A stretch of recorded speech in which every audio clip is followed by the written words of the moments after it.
안녕하세요. 쓰담쓰담 지담의 유은수 노무사. 정문식 노무사입니다. 오늘도 지난 영상에 이어서 직장 내 괴롭힘 관련해서 내용들을 좀 살펴보려고 합니다. 구체적인 내용 유 노무사님께서 설명해 주시겠습니다. 노동 상담을 하다 보면 이것도 직장 내 괴롭힘이 맞냐고 물어보시는 분들이 굉장히 많은데요. 오늘은 고용노동부 등에서 직장 내 괴롭힘이라고 인정한 사례들을 몇 가지 가져와 봤습니다. 저희가 소개한 사례가 혹시 자신의 경우와 비슷하다면 전문가와 상담을 받아보시는 것을 추천드립니다.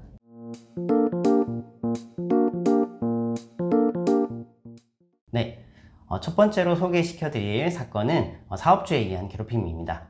사업주가 이 사내에 떠도는 헛소문을 듣고 그것을 신뢰한 나머지 이 근로자에게 이제 사직을 강요하고자 여러 가지 괴롭힘을 가했던 사례인데요. 업무에서 배제를 하고 창구에서 대기를 하라고 명령을 했고, 그리고 직위도 박탈하고 부서도 옮기는 등 이런 식의 괴롭힘을 가했던 사례인데요.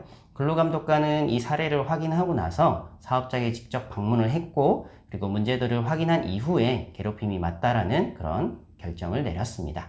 이 사건에서는 사업주가 괴롭힘 가해자였기 때문에 아무래도 괴롭힘의 요건인 지위상 우위는 쉽게 인정이 된 편이었는데요.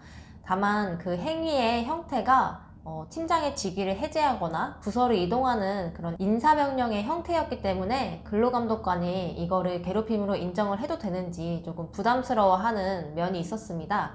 하지만 사업주도 오해에 의해서 이런 괴롭힘을 했다고 인정을 했기 때문에 직장 내 괴롭힘이 맞다는 판단을 받을 수 있었습니다. 이 사건 같은 경우는 사업주가 가해자이기 때문에 지금 시행되고 있는 개정근로기준법이 적용됐다면 아마 과태료가 부과되었을 것입니다. 물론 이 사건은 이제 이전에 발생했기 때문에 과태료는 부과되지 않고 사업주 스스로가 자신을 경고한다는 이런 좀 웃긴 결론을 맺긴 했지만, 그래도 근로감독관이 인사명령인 괴롭힘의 형태와 관련해서 사업장을 방문해서 이런 부분을 조사하고 괴롭힘으로 인정했다라는 부분에서 큰 의의가 있겠습니다.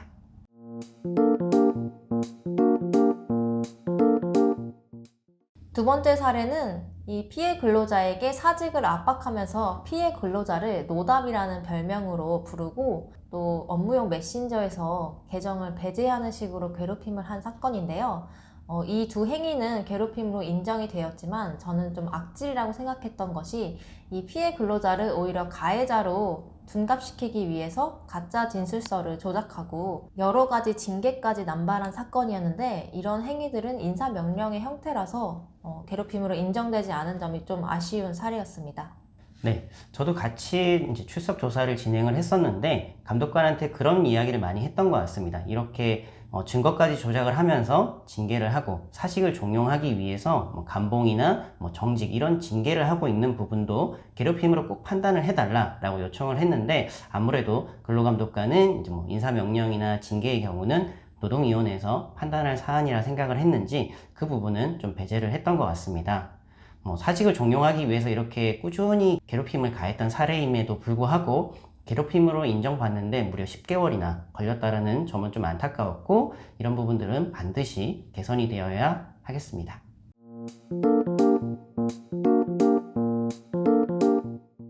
세 번째 사례도 인사명령 형태의 괴롭힘 사건입니다.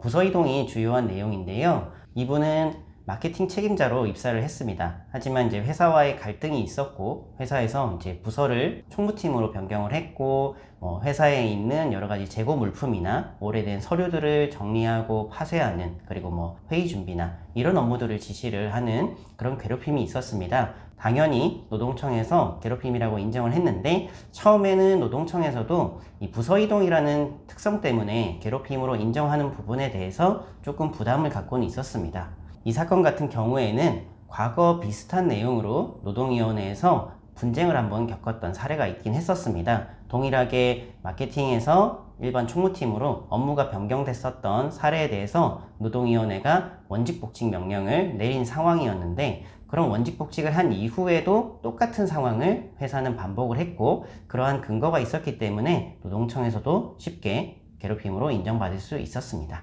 노동청 근로감독관들은 이런 부서 이동과 같은 인사명령은 노동위원회에서 판단할 문제이기 때문에 이 부분을 괴롭힘으로 인정할 때 굉장히 부담스러워하는 경향이 있거든요. 그래서 전보나 부서 이동, 보직 변경과 같은 형태의 괴롭힘 피해를 입고 계시다면 이런 것들이 부당한 인사 명령일 뿐만 아니라 왜 괴롭힘에도 해당하는지 이런 법적인 근거를 충분히 마련할 필요가 있습니다.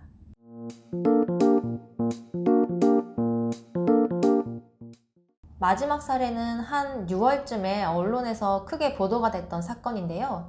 기획재정부에서 공무원들 사이에 뒷담화를 괴롭힘으로 인정을 하고 그 가해자에 대해서 정직 3개월에 상당히 중징계를 내린 사건이 있었습니다. 기사를 살펴보면 가해자와 피해자는 같은 직급의 공무원이었고 가해자뿐만 아니라 다수의 동료들이 이 피해자에 대해서 뒷담화를 했다고 알려져 있는데요.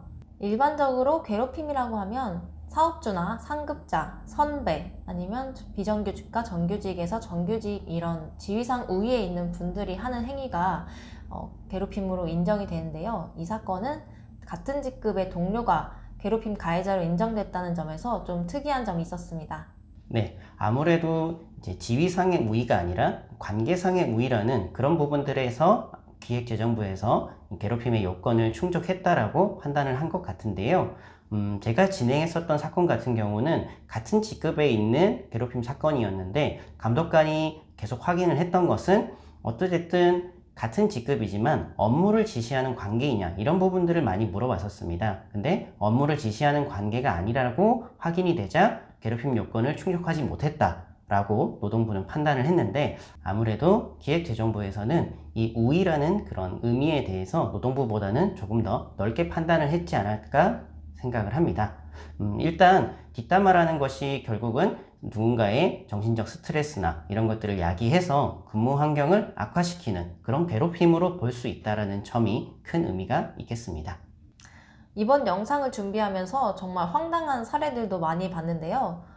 상사의 흰머리를 뽑게 하거나 아니면 자기가 듣는 온라인 강의를 대신 듣게 하거나 아니면 그 자신의 차 위에 있는 눈을 치우라고 이런 부당한 지시를 하는 일도 있었습니다.